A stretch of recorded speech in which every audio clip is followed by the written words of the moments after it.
Un débat historique et ses implications politiques, les causes de la Première Guerre mondiale. Les causes et les origines de la Première Guerre mondiale ont longtemps été réduites à l'engrenage inéluctable de la mécanique des alliances. Or, dès le début, l'étude des causes de la guerre renvoie à celle des responsabilités, qui est, dès le début du conflit, un enjeu politique majeur. Cette question des responsabilités permet une vision simpliste de la géopolitique européenne de l'entre-deux-guerres, qui sert un certain nombre de diplomaties. Qui sont les coupables? Qui sont les victimes au sens large de la guerre? La question de la responsabilité du déclenchement de la Première Guerre mondiale a été posée dès le début du conflit et recouvre une importance politique de premier plan, notamment au sortir de la Grande Guerre avec la question des réparations. L'Allemagne est présentée comme la principale coupable. En effet, l'article 231 du traité de Versailles, le 28 juin 1919, revient sur les origines de la Première Guerre mondiale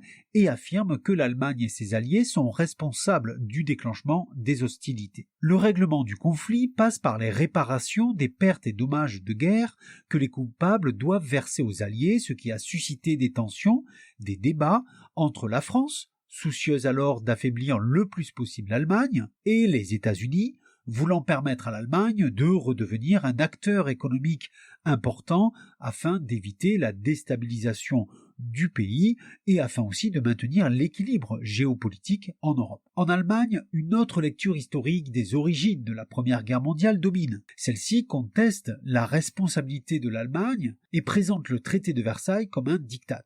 Pendant l'entre-deux-guerres, la question des origines demeure un enjeu où les débats historiographiques sont toujours ramenés à des enjeux politiques. Par exemple, les courants intellectuels pacifistes, dans l'entre-deux-guerres, cherchent à démontrer que la quête des causes et des responsabilités uniques ne tient pas. Ainsi, des historiens sont mobilisés dans tous les pays, dès le lendemain de la guerre, pour justifier le point de vue de leur gouvernement, ayant pour but de se disculper en reportant la responsabilité sur les autres pays. Ces débats soulignent immédiatement la complexité, voire l'impossibilité, d'établir des responsabilités claires et univoques. Pourtant, faisons attention, il ne faut pas réduire ces débats à de simples logiques nationales, voire nationalistes. Ainsi, les historiens français ne sont pas d'accord entre eux, pas plus que les historiens américains. Les historiens aboutissent ainsi à des interprétations différentes. Là où Pierre Renouvin, historien, ancien combattant, met d'abord en avant la responsabilité première des puissances centrales, essentiellement l'Allemagne et l'Autriche-Hongrie,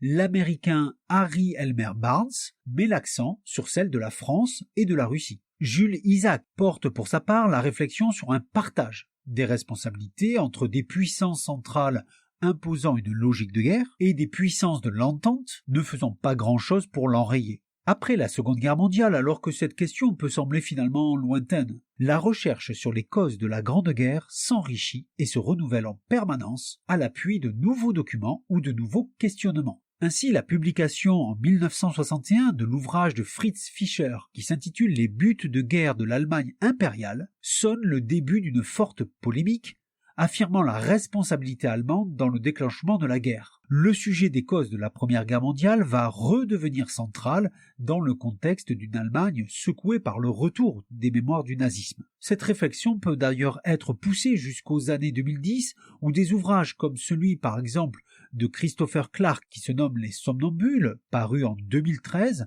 montrent de nouvelles évolutions. En effet, ces réflexions autour des origines du conflit se sont progressivement détachées de la recherche des responsables pour cheminer vers une volonté de compréhension des mécanismes, en posant davantage la question du comment plutôt que celle du pourquoi. J'espère que cette vidéo a pu vous éclairer quelque peu.